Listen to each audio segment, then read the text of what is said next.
In today's Leeds news, Kouyate Latest, Solomon and James expected back, positive form for Joe Rodon, and Bamford potentially on the move.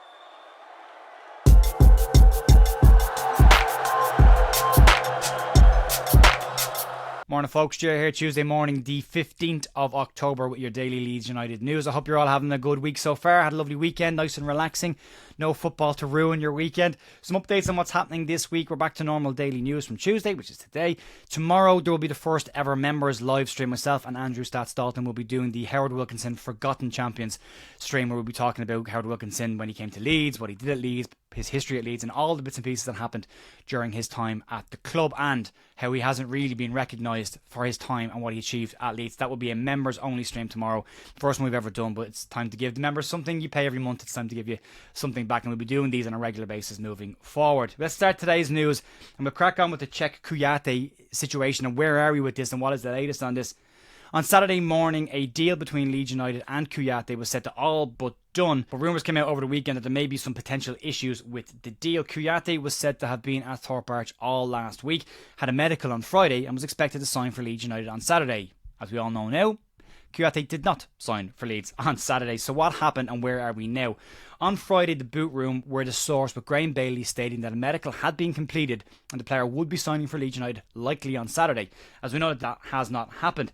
There were some reports over the weekend that Kouyate and his representatives went back to Leeds United and looked for more money. Now, if you go back 12 months ago to the summer window last year, Nadiem Amiri appeared at Leeds United with his agents to sign a deal for the club, and then they demanded more money. Leeds' response to that was swift. They called off the deal and Amiri was sent into Leeds City Centre to find his own way home. So not a great approach for a club that has history in not reacting quite well to people who do this. Adam Pope from the BBC was speaking on Don't Go to Bed Just Yet, and he's given a bit of an update on what he's heard on the situation, and he said the following. There seems to be some dispute about what's been going on here. He's been a free agent. We know Daniel Farke doesn't like free agents particularly, but needs must in difficult times. That's not to say that a deal won't be done, but it's very much in the balance. I don't know if they're both convinced that this is what they both want, but as far as I know, he's been up there for a little while. Now, there has been some reports from Team Talk this morning, and they claim that a deal could be completed as early as today. They said on Sunday that the deal was likely to be completed within 48 hours. That would mean today would be the important day on that timescale. The report also states that Daniel Farke will have the final say on this deal. And if you take everything that's been said into consideration, there's two things that have to happen here. One, Cheku Kouyate will need to do enough during his time at Leeds to convince Daniel Farke that this particular free agent is worth taking on. And Daniel Farke will need to probably drop a pre-established bias around free agent players and be open to seeing if this player could do a job for him, even on a short-term basis, for the sake of Leeds and cover in that midfield area. So there's a lot hanging in the balance. We'll find out today if it gets done or dusted. It might not happen. There were reports that Leeds were done and dusted with this deal, and we're moving on to other options. But again, if Farke is not convinced about free agents and doesn't want them, that could cause some friction internally. So we'll have to wait and see what happens and get the final detail, probably likely tomorrow, from Daniel Farke in his press conference. And also, moving on to our next story, that's where we're going to head. Daniel Farke's press conference tomorrow, when he will sit down with the local media ahead of the Friday night game against Sheffield United. A massive game for Leeds United, not only against one of their promotion favourite rivals, but also in an attempt to close the gap on the top spots.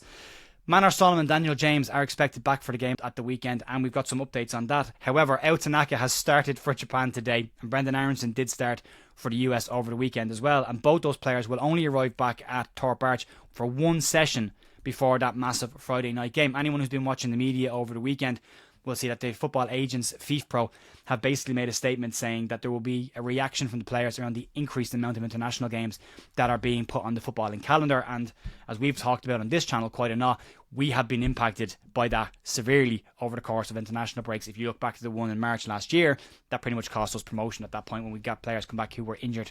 So this will be a concern for Leeds United. They will want Tanaka and they will want Aronson both back in one piece and ready to go for Friday night. Leeds' record after international breaks hasn't been great, and that is something they will need to book if they are to get a positive result on Friday night.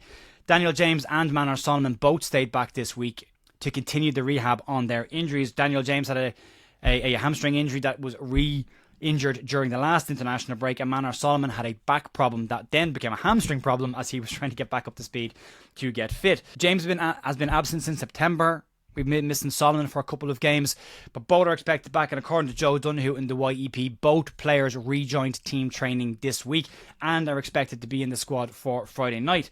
The speed options that both of those players could give Leeds off the bench could be a decisive factor in key games, changing how Leeds' attack approach, changing the direction of the attack, and also adding two players that, from a counter-attacking perspective, could be massive for Leeds United if they can get them back and fit and flying. The other part of it as well is it improves the wafer-thin bench that we have at the moment right now and gives Daniel Farke far more options should he need to change the game. Obviously, Farke will give us all the information tomorrow in the press conference and let us know where we sit on this. There will be late decisions on some players who are expected back late from international duty, and we'll have to see where Leeds sit at that point. Sticking with internationals, and Joe Rodon has come in for some praise from the Welsh media for his performances during the international break. His start to the season with Leeds was a little bit shaky, wasn't his normal Joe Rodon self that we saw last season, but I think over the last couple of weeks we've all seen that Joe Rodon has become more and more like himself and is definitely growing into that partnership that he has with Pascal Struijk. Off on international duty this week, the Wales Online gave him an 8 out of 10 and said the following about his performances. Been on top form for club and has continued that at the Cardiff City Stadium. So rarely lets you down, a top operator and another terrific performance. Some big interventions made late on.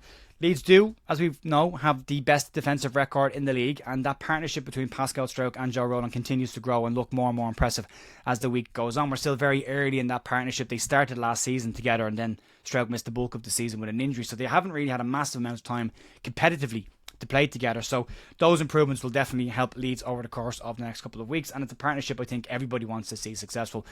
Most people love Joe Rodon. I do. I think he's a fantastic player, and Pascal Struijk's an absolute Rolls Royce right now. So both of them together are a very big positive for Leeds United in that defensive record so far. So anyway, moving on to the final story of the day, and this relates to a striker or an attacker that could be on the move come the end of the season. George Goulding has a piece in the Yorkshire Evening Post today where he discusses the possibility of a planned exit for Patrick Bamford. The report states that Bamford could leave Leeds as early as the end of this season. Goulding claims that there are tensions between Patrick Bamford and Daniel Farke over Bamford's lack of minutes.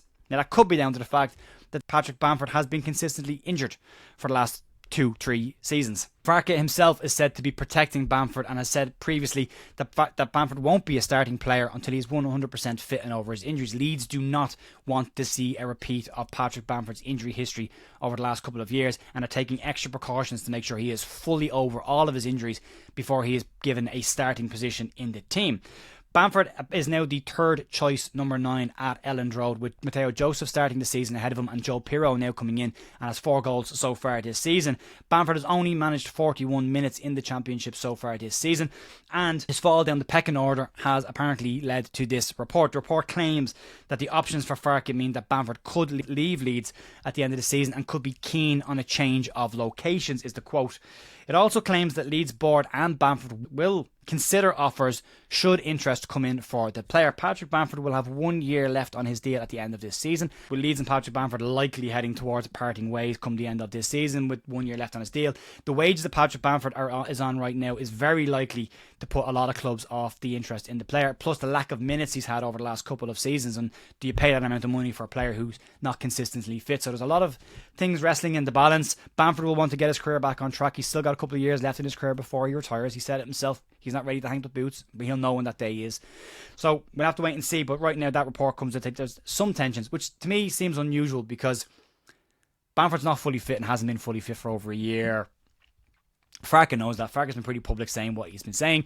Whether Bamford thinks he is fit and ready to go remains to be seen. So it depends on what the information is going on in the club. But I think we're likely coming to a position where Bamford and Leeds United will part ways very, very soon. So we'll see what happens there. Leeds will need to look at another number 9 if Mateo Joseph doesn't catch fire, or if Joel Peru can fit into this system, which it's starting to look like he might be able to. Then Leeds should be fine with that position anyway, moving forward. That'll be it for me today, folks. Massive thanks, as always, for supporting the channel. Keep an eye out tomorrow for the live stream in the members area, and I'll be back in the morning for more Leeds news as well. Have a great rest of your day. I'll talk to you soon. See ya. Bye.